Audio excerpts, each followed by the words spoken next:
Thank you. Hello, everyone.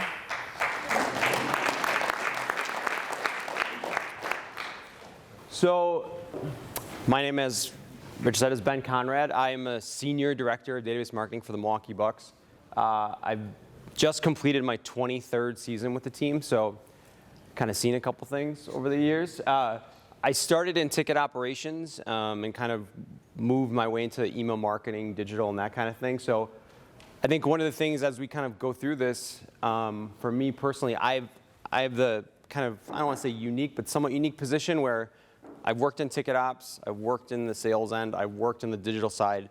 So like I understand the flow all the way through. So like logistically, as we're kind of going through this, if you have any questions, just let me know and I can probably answer them on a lot of different levels. So currently I oversee our email marketing program, our marketing automation, all of our third-party data integrations, and then kind of a random one that falls into this is our mobile food and beverage ordering platform inside of our app. So these are the entities that my team services. We have obviously the Bucks, Fiserv Forum, the Bucks Pro Shop, Bucks Gaming, our G League team, the Wisconsin Herd, the Deer District, which if you guys watch any of the finals games, you saw the mass of people that were outside, which is amazing. The Mecca Sports Bar and Grill is the restaurant we own right outside, and there's actually a new one that we just got added. It is we took over an event space in there, so we're starting that business as well called Gather at Deer District. So today, one of the things that I like for these kind of presentations, for me personally, I remember when I used to go to them, you'd see a lot of people, hear a lot of people use a lot of big buzzwords and blah, blah, blah. I hope for you guys that I can deliver something that's really tangible for you guys to like walk away with. So again, if you have questions, please ask. So I'm going to just walk through kind of our journey and almost like from the time that we started specifically our full season lead generation campaign, I'm going to walk through how we did it just from start to finish and kind of give you guys an idea so that maybe there's some good takeaways for you to kind of start your campaign or take a tidbit out. And then of course, questions and answers. So our digital transformation. So obviously being a successful team in sports is very helpful for ticket sales, right? However, like I said, 23 years, we are not good for a very long time. And so for us, we kind of started this process back in 2016, 17. We were in our old building, which is it was a very antiquated building, and it was not set up for revenue generation. And our team was we were an okay team. We were kind of low end of the spectrum as far as playoffs go. And so we knew we were going into a new building, and so we were challenged at that point to hit some full season numbers that our organization had never hit before. To be frank, never close. So kind of leading into that next year, which was our last year in the new building, we were leveraging the new building at the same time as trying to sell that current season. We were also obviously very fortunate to have Giannis, who's a generational talent that, even that was the year before his first MVP. So like it was, he was obviously very marketable and is very marketable. And then, so from there, we kind of started the process of setting up some really strong sales flows and marketing flows with our sales team, and then really leveraging digital in a big way, which I'll go into in the next slide. So then we kind of moved into the 2018-19 season, which was our first year in Fiserv Forum. Like really doubled down on how we were doing both on the paid ad side and also on the targeting side to kind of continue to build up our database and build up our sales. The next year we went to the Eastern Conference Finals, which was very helpful. And then COVID hit, which was not helpful. And then this year we had kind of, talk about a crazy year. We started off with no fans. Literally, I was just talking about this. In the playoffs, we went from 10% to 25% to 100% in a week and a half. So it was insane. So it was a pretty wild ride. So this is just for context as I start to go through the logistics stuff. Here is our percentage of full seasons, new full seasons that came from digital lead sources. So we started off, 8% in the year that I was kind of talking through, and at our current state right now, we're at 35% of our new full seasons closed have come from a digital lead. So, and I think this is like for me, whenever I talk about this kind of stuff, it's really important. You know, and obviously every team is orchestrated different, is constructed different from talent and departments. For us, one of the big reasons that we've had a lot of success is our really super strong alignment with the sales team. So, like to be frank, none of this works at all if your sales team and your digital team are not, you know, kind of working together and aligned, because it just, one won't be servicing the other in a way that's going to lead you to success. So how do we do it? Just win a championship, right? That's all you got to do? Just kidding. So how we kind of started this is that, and I don't know, how many in here sell full seasons online direct? Like we can just buy a link. So if you do, you know it's hard. Like, and like it's a very hard thing to do, because most times, especially in sports, there's more, and this is what we sell, there's more to a season ticket than just the ticket. There is an experience and a piece of it that you're trying to sell and trying to deliver to the customer that you can't just showcase online. So it's hard. Second part is that the people who do usually buy online are people you don't want to buy online, because they're brokers, and they're more of the small-time brokers. They're not some of the ones that some of you may work with or some of you may not work with, but they're challenging because they kind of infiltrate your system and make pricing difficult for you. So for us, where that kind of led to is, okay, this is how we would kind of launch our campaign and strategy for a full season. So we have kind of talked about it. We prep with the sales team for a number of leads. I think that's where the biggest synergy comes in for us, is that understanding, okay, if we can generate a ton of leads, right? Like we can, you know, depending on how big your sales teams are, I mean, we could throw, you know, 5,000 to 10,000 leads at them. But if their pipelines are already full, if they don't have success calling, like, and no one's holding them accountable, it doesn't matter, right? On the flip side, if they need a ton of leads and you're only generating a small amount, that's not going to be helpful either. So that's where, like, you have, like for us, we have that internal meeting to start to understand, okay, how many do you need? How many sales reps are going to be making these calls? Which level of sales reps are going to be making these calls? So just having a really strong alignment on kind of the campaign moving forward. And then, you know, identify internal audience. So there's lots of ways to do this, right? I mean, if it's buyers, prospects, paid ads, like however you're going to do it, but start that process to kick off. So for us, we'll start off with, like, okay, we'll take everyone who bought, like, let's just say for the last year, anyone who filled out a form, visited a page, build out that big pool, start with an email, and then from there you start to qualify, take them down, and get them into our normal traffic flows that we have set up for automation, and then that kind of thing that I'll showcase in a little bit. And then this is a really key one.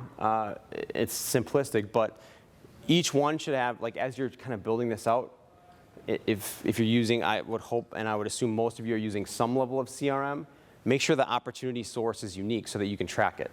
Because in the end, you could do all this amazing stuff, but if no one can say, like, oh, this lead came from this campaign, it's going to be tough to validate your successes if you don't know where it came from. And that kind of goes along the lines with reporting regularly to help with the sales group with accountability. And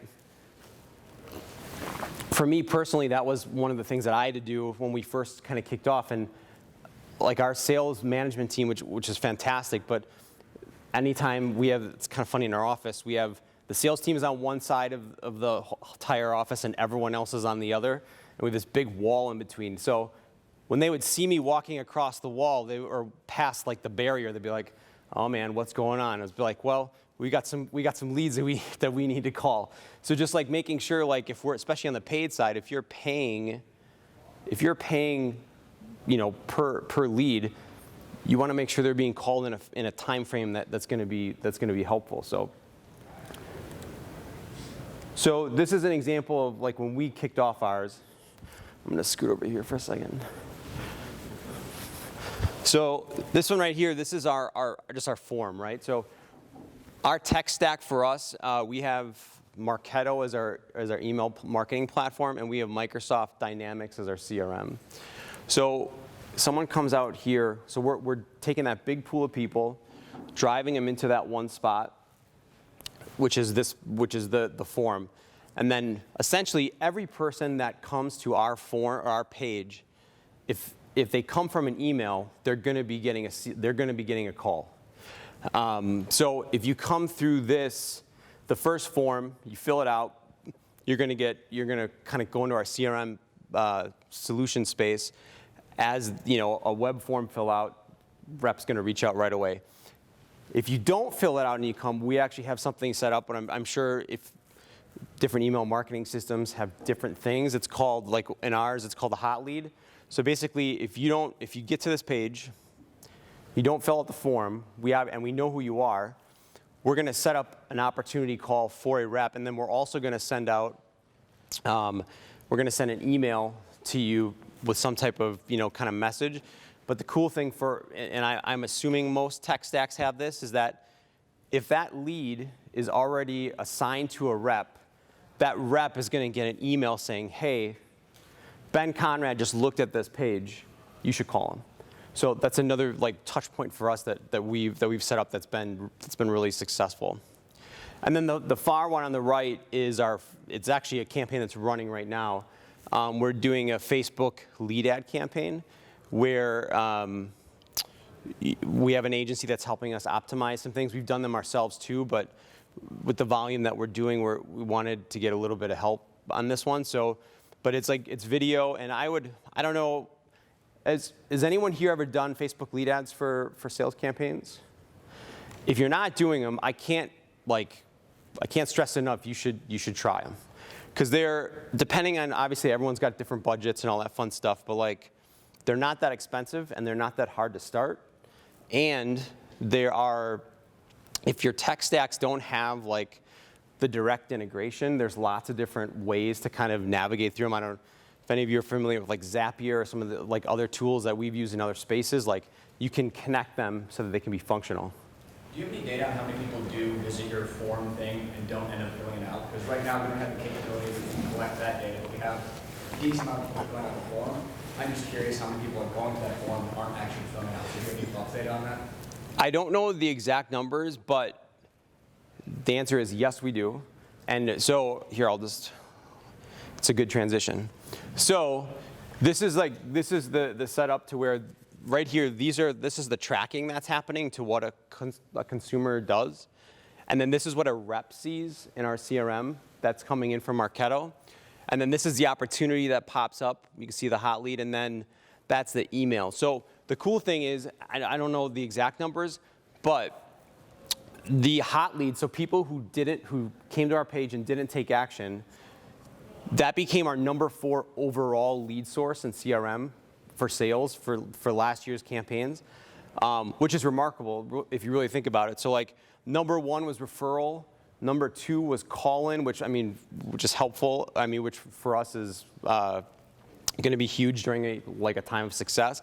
And then I'm trying to think of the third one, but I think it was personal network or something like that. So to kind of answer your question in a roundabout way, it was our highest digital lead source, but our overall 4th lead source for success. So, and this is pretty fun. So, has anyone used AI bots for anything?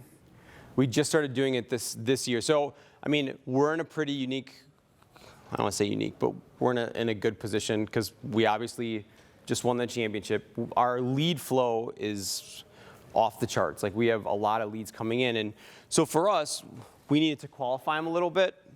So one of the things that we're working with a company called Conversica. And essentially what we're doing is any lead that comes in that is part of the Facebook lead ad campaign that I talked about, and then also anybody who is a hot lead, they go into this flow that we set up with CRM. And from there, basically, Emma Baker is a AI bot, and we have to set up all these different trials of conversation through it. the responses that we get sometimes are pretty funny. And she's very aggressive, which is fun. But basically, her job, like I say she, like the AI bot is setting up so that they're trying to get a meeting for the rep.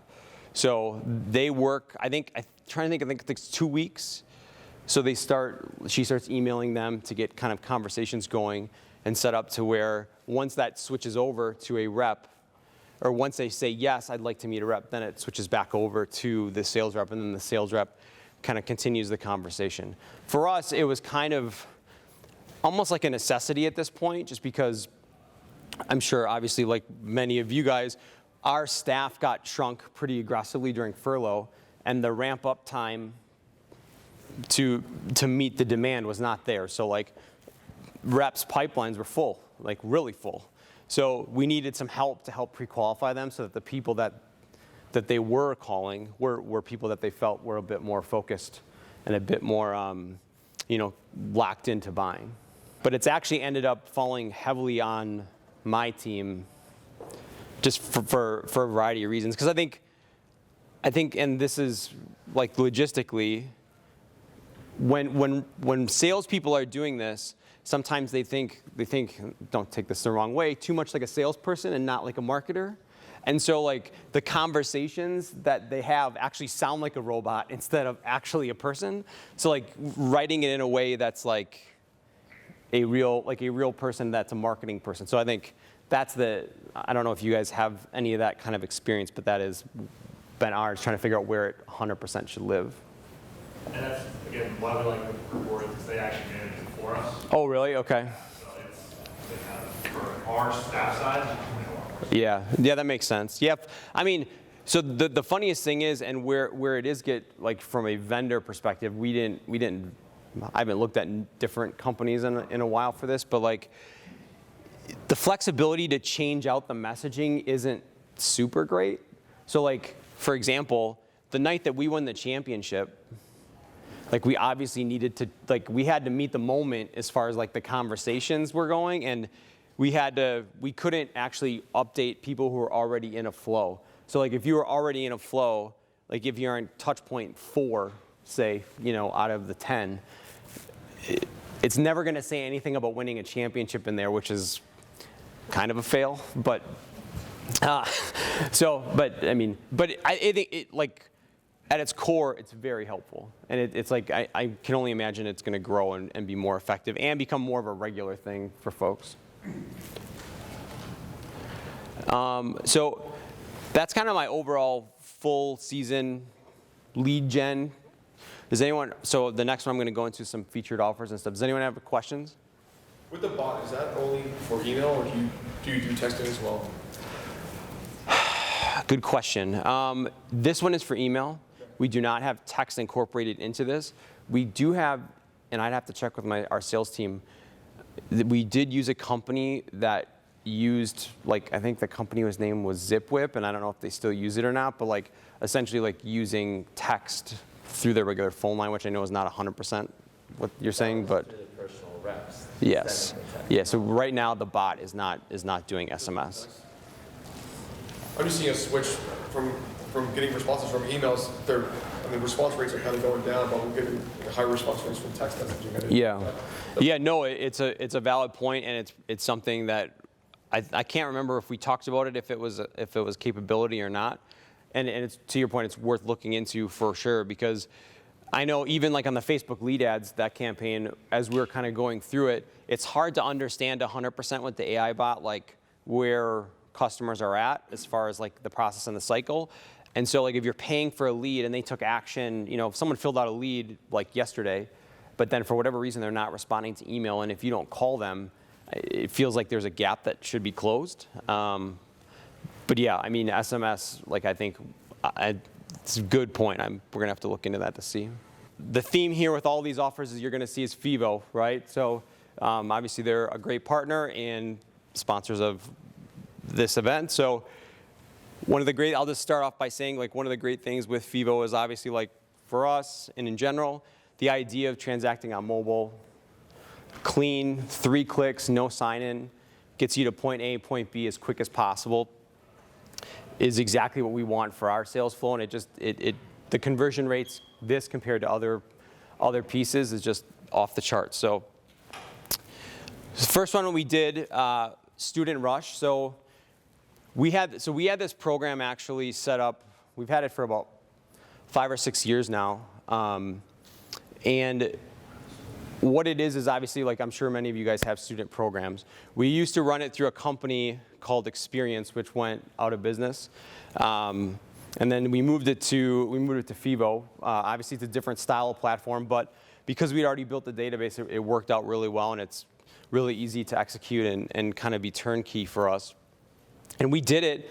So we did it actually for every game this year, all the way through the finals, except for the last game. The last game we pretty much held at least a little bit of inventory. We raised don't get me wrong, the price for the student ticket was not $15. It went up, but like we left some stuff for them to buy, and like I said, it went really well. You can kind of see some of the tickets and the numbers that we had up here. But if any of you, I'm sure if you're not are running a student program, if you're not, I would highly suggest it. Well, one, it's a great way to kind of grow what eventually you hope will be a longtime fan and someone that will be a season ticket holder at some point in their careers, depending on where they go and what they do. But for us, it was like really good way to kind of take our sales numbers on because we always send it out the day of the morning of the game. So it's a quick way to say okay, we know and we dynamically price pretty aggressively throughout the entire season. But at some point on the day of the game, you're going to have a lot of inventory that's going to be, not a lot, a specific lot of inventory that's going to be maybe hard to move at that point. And this was a way to just fire through, a couple hundred tickets to a couple thousand tickets on games during the regular season that was really effective. When you first have the students sign up for that, do you have them do the @edu or just any email address, and then do you do an option where they can opt in for a texting, to get a text rather than an email on day of game? So yes, we have them sign up for EDU with their EDU address. It has to be a valid EDU. Yeah. So that's the one.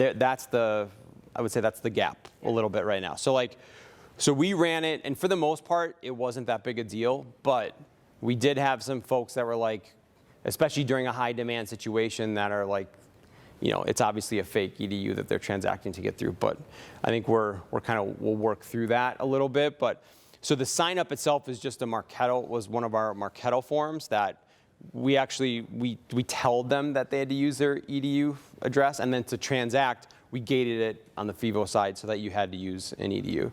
So, but we don't have an SMS component to that either. Yeah, I was just going to ask about domain restrictions on FEVO, but you answered. Yep.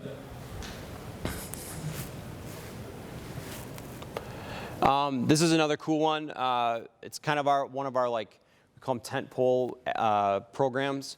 Bucks Night Out. Essentially, we have loaded value on the ticket where you get a ticket and then a beer or soda, I guess, but I don't know why you get a soda. That you would get at the event.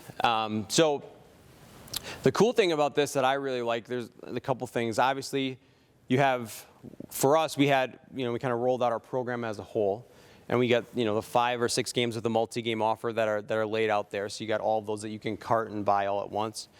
You get your ticket, and then you get your beverage that you get to go to the game with. The other cool thing that kind of FEVO allows, because of the nice carousel, is you can see right here, that's sponsored, right? So it's sponsored by Coors Light. So and our student offer is sponsored by another company called Orbis.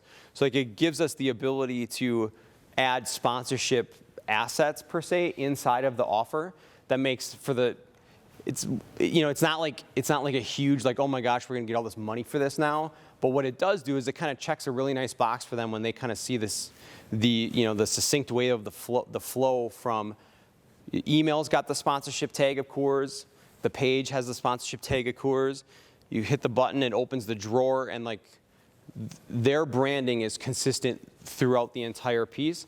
And then the best part is it lives within our branding. So our brand, both brands are basically living in a very very succinct way all the way through the flow of the transaction. So, and it's one of the best things too. Like, and the other part of this compared just in general is like, we have the website. We could use just this page, or we could use the drawer. But these pieces that kind of give you like the ability to detail it is really impactful, especially on mobile. Because like on mobile, if you're looking at it in just the website, it can be, I mean, there's info there, but you got to scroll. Where this is pretty quick, get all the information, and you're ready to go. And like I said, just like the idea as a whole of maintaining our brand throughout the entire transaction on one of our biggest offers is really important. And these numbers were just for this year. And like I said, for this year was so weird. We had, I'm trying to think, I think we had maybe 10 games or 15 games where we had more than 1,000 people during the regular season that we were able to sell. So like those numbers, they don't really look that great, but that's why. And so like in previous years, we've done that like in a game. So TicketPass. So this is a great one. I'm sure many of you guys have versions of this. Essentially, for us in Milwaukee, we have both on the Bucks side and Fiserv Forum side for companies to sign up to put in their information to get offers, and then just that we would send out and keep a running page that we have available for all of our offers throughout the regular season and for playoffs. So, and then for us, what we do is our group sales team kind of leads the charge on this, and they have their individual contacts at each of the companies that they work together with. They send them, once we get new offers, they send them out. And then what we do on the marketing side to help supplement that is every time we get a new offer, we take everybody that filled out the form, all the people the main contacts, but then also the buyers, and then help communicate and help push that string along,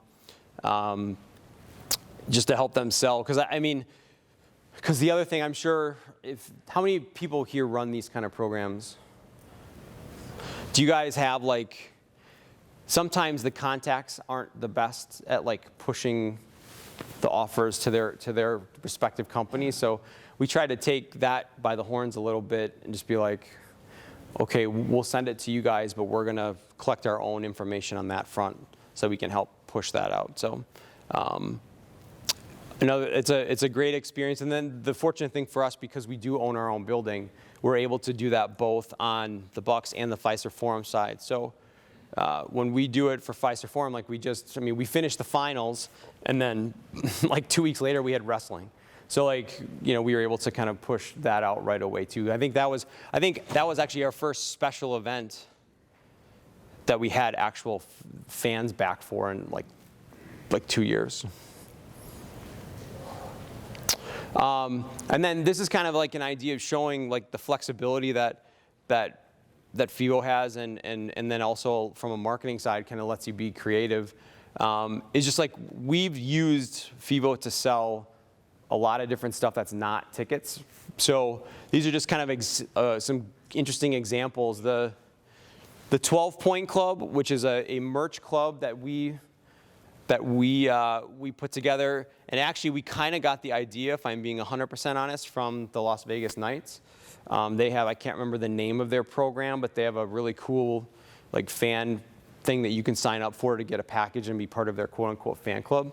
It's kind of where we got the idea, but we sold that on FEVO, and it did really, really well. It was a good package for, I think it was like $129, and you got all kinds of cool stuff with it, and then you got to be part of continual offers.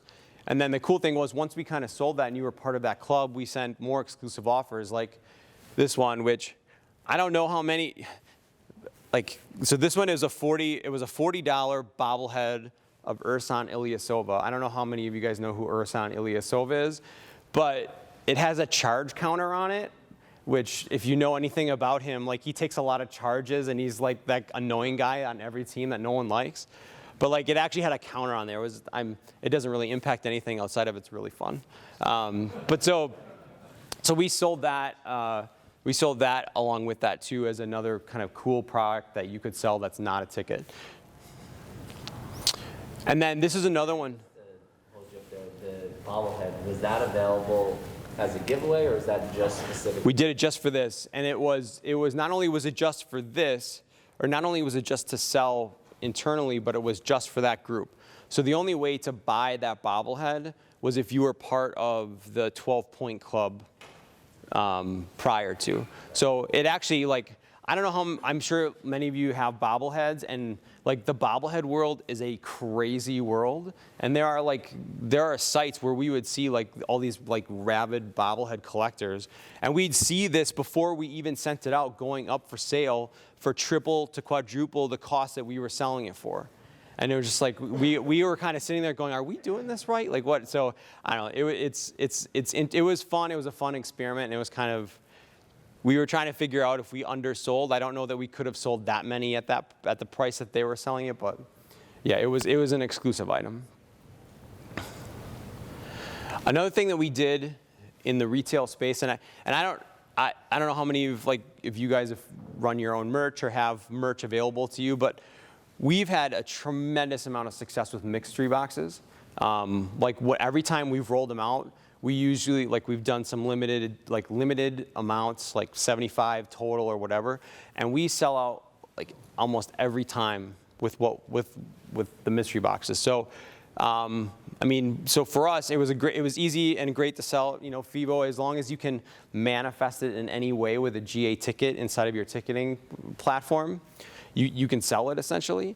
And so for this, we just we guaranteed kind of like one thing that would be like a hook, and everything else is a way for us to, I don't want to say get rid of, but maybe clear out some things that might have more, might have some value to some people.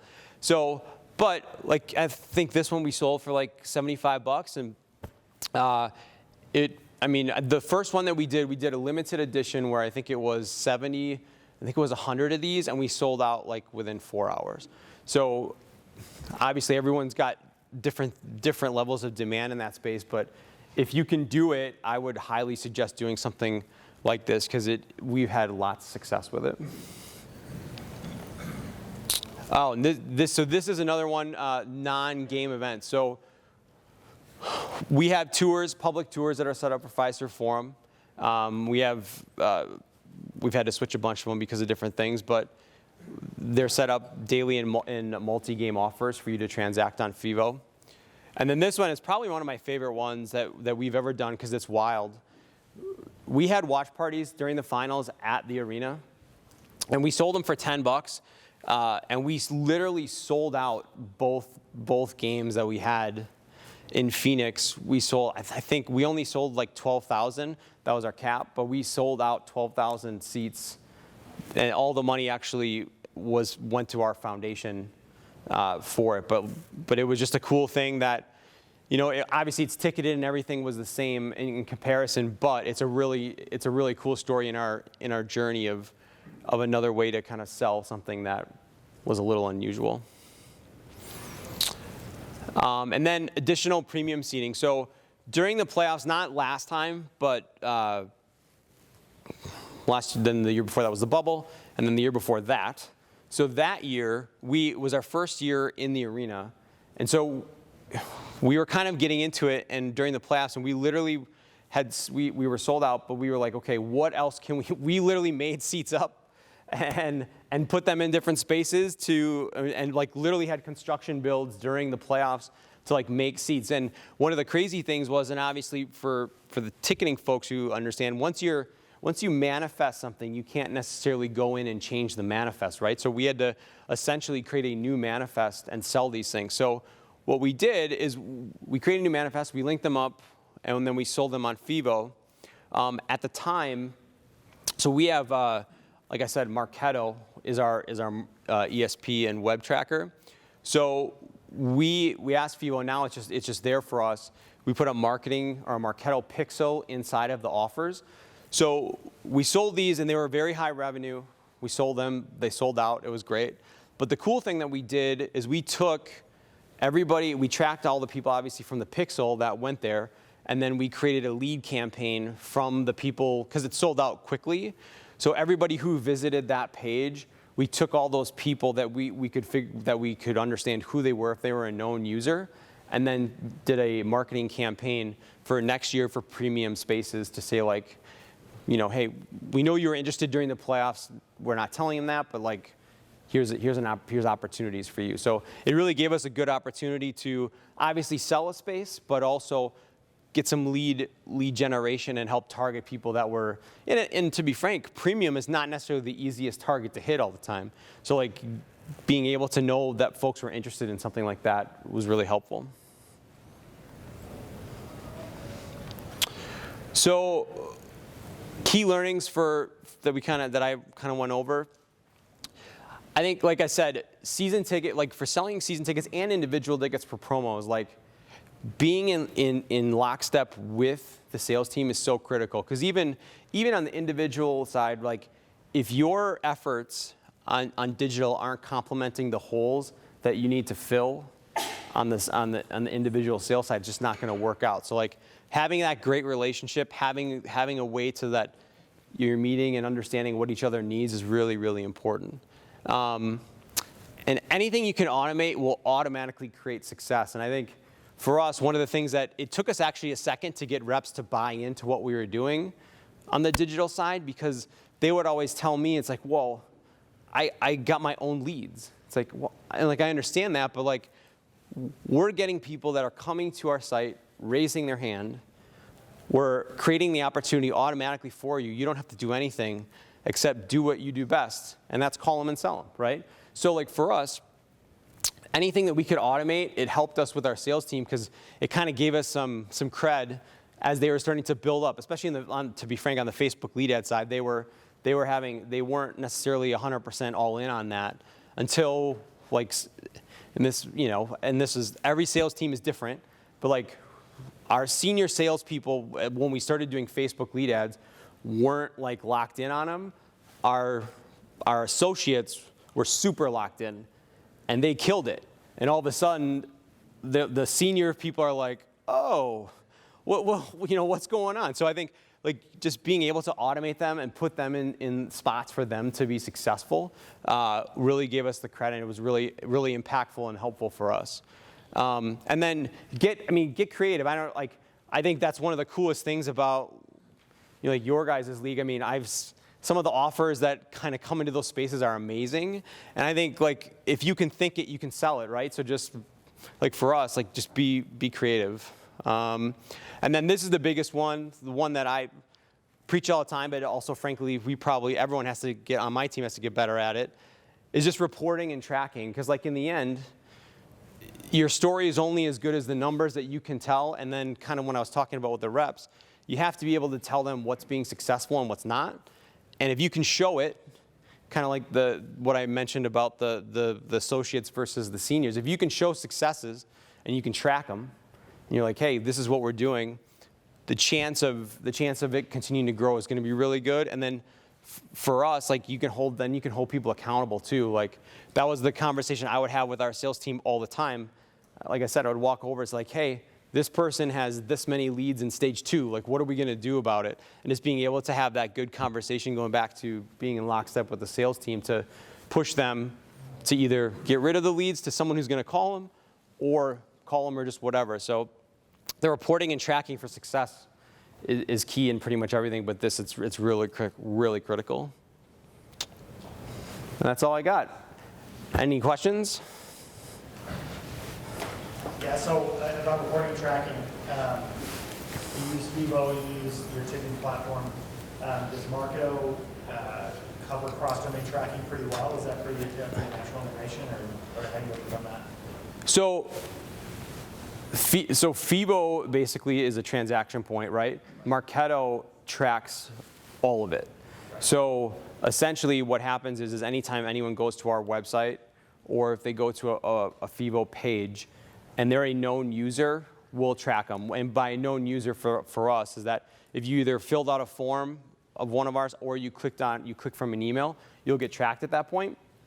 And then from there, like for us, we can start like different journeys for people if we understand what pages they're going to or whatever. But so the nice thing about the FEVO pixel that's in there now for us on the Marketo side is basically every sales piece that we have up, we can we can understand at least at a minimum the number of people that are coming, but also the specific people and retarget them if we need to.